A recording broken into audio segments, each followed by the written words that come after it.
Welcome back to my channel. On this channel, we talk about all things ADHD and women. So how it affects you in all different aspects of your life, from your executive functioning to self-regulation to your emotional regulation and everything in between. If you watched my last video, it was on ADHD and relationships, intimate relationships. And in there, I said that this was gonna be a 3-part series. It's actually turning into a 4-part series. Woo! This video today is going to be on ADHD and family. So, ADHD and how it affects the family unit. Whether that person with ADHD is the parent, if it's your partner, or if it's a child in the family, and how it affects everybody, what you can do to reduce the overwhelm, the frustration, and the constant conflict and power struggle. ADHD can affect families in so many ways. One way that is described by Dr. Edward Hallowell is called the big struggle. And what that means is there is a constant negative connotation around this person in the family who has ADHD.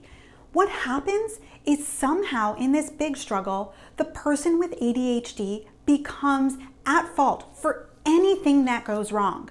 They also somehow become the topic of every conflict in the family, of every argument, of everything that could be made into a joke.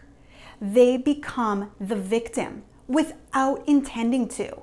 Their executive function challenges and their emotional regulation and self-regulation challenges put them into this position. It starts with one negative experience when the child is young, and then it leads to repeated negative experiences. And that develops over time into a lack of self-confidence and self-esteem. Those problems sometimes mask what is actually ADHD. What we're going to talk about next is how to unmask these things and how to either avoid them happening in the future, or if you're already doing that, how to understand and create an environment that allows you or your child or your spouse with ADHD to thrive with open communication within the family unit. First thing that you need to know is ADHD is not the person.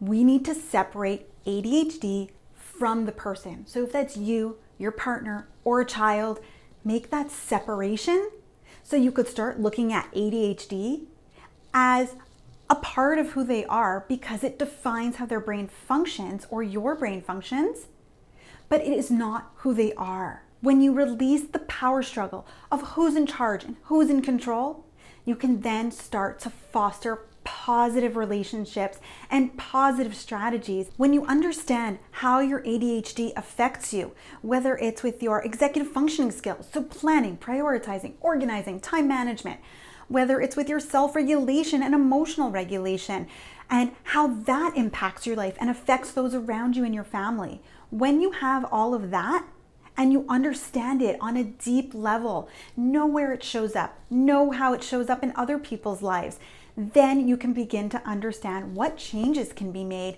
and how to formulate an efficient and effective plan of action. You also want to make sure that you know what your talents, hobbies, interests, strengths are, because all of those things are going to tie in to whatever plan you're making. Think about yourself and your ADHD as some sort of talent or strength, just for the purpose of what I'm about to say. If you had a strength or a talent of, let's say, playing a musical instrument, you would want to foster that. You would want to go to music lessons or piano lessons. You would want to make sure that you get all the help you need to be the best you can be and showcase it as a talent. You would enjoy working on it. I want you to think of your ADHD in the same way. I want you to nurture it the same way you would nurture a talent or a strength. Because if you show your ADHD that type of care and nurture, you will thrive. You will improve. You will find systems and strategies that work to help you. You want to nurture your ADHD. In the family setting, often the person with ADHD gets a lot of attention. Not because they're asking for it outwardly. Either they are the more talkative one, or they're the ones that are having more challenges during the day, and they just end up somehow taking over the conversation. It's important to make sure there's a balance of attention. So if it's you and you're always talking and you're always overtaking the conversation, it's important to find the balance of remembering, I've been talking for 5 minutes straight. Let me ask my spouse, how was their day? And listen, actively listen. It creates a balance of attention. It creates a balance of showing the interest in each other and of the other person wanting to hear about you and your day instead of just thinking, here we go again, because that is where the negative struggles come in, is when it's not recognized that other people are there and have value. It needs to be worked on. This is something that needs to be fostered. It takes time to grow and to become effective. This isn't a skill that gets developed overnight. It's a skill that takes time. And it's, again, very, very crucial to recognize that these things take time. Whenever you see yourself being successful, I want you to give yourself a nice big pat on the back and say, I did that. I accomplished that. Support and encourage those positive things that you do for yourself, because not everyone always notices what you're doing. So for you to notice it in yourself is very important. Bring it forward to the other people in your family. Say, hey, look, I did this. And recognize that you did it in a timely manner, or that you did it in a more improved way, and that you're actually following through on something. It might not happen often in the beginning, but the more it does happen, the better you'll feel, the more success you'll see, and the more success your family will have overall in supporting and encouraging each other as a unit. As soon as you notice tension, step away. Step back from the tension, step back from the conflict.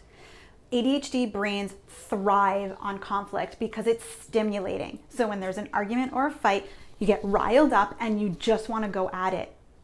But you'll say something impulsive, the situation will escalate, and things won't get resolved. So step back from the situation and make sure that you take the time you need before coming back into it with a calm, level mind. Keep open discussion and communication within your family, with your children, with your partner.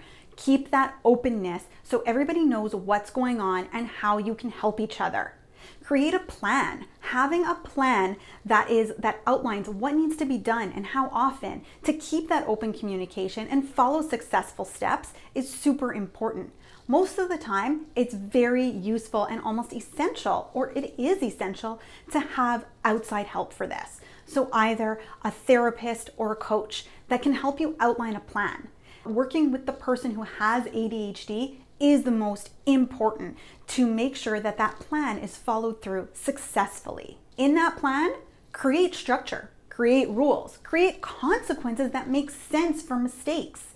Mistakes will happen. What's the consequence? Is it that you're using this as a learning experience? That is a kind of consequence. How will you learn from it? Rules and structure in the household are very important to help someone with ADHD thrive, because things are then expected. You know how breakfast goes. You know your morning routine and how it works. You know what order things go in to get your kids ready for the day, so you're not scrambling every single morning. Have boundaries. Boundaries. They help you know when to stop, when to cut off from something, when perhaps making plans is too much for you to bear because of the mental exhaustion that you feel at the end of a day. Perhaps planning a barbecue on a Sunday is not something that you're capable of. Have boundaries. Know what you are capable of, what you can do, and what you need to step away from and ask for help with. Some areas that happen to be really difficult for people with ADHD are transitions. So this includes transitioning into mealtime, cleaning up from mealtime, waking up in the morning, going to bed at night. Transitions are difficult for people with ADHD. In the school setting, transitions are difficult for children, transitioning from one class to the next, transitioning from class to recess, transitioning from recess to going back to class. So to prepare yourself for transitions, having a structure in place will allow for more ease in those situations, especially those transitions that happen in the household with the family all around. ADHD can be incredible and it can be a strength. To get it to a place where it is a strength, it takes a lot of work and it's tiring, and it's okay to feel sometimes like you just need a break. So having all of these things that were talked about in this video, having the structures in place, will help you have that time worked in for you to take a mental brain break. Brain breaks are essential and important and crucial for people with ADHD because your brains are always thinking. My brain is always thinking. I need time for it to be turned off and rest. I need time to be alone.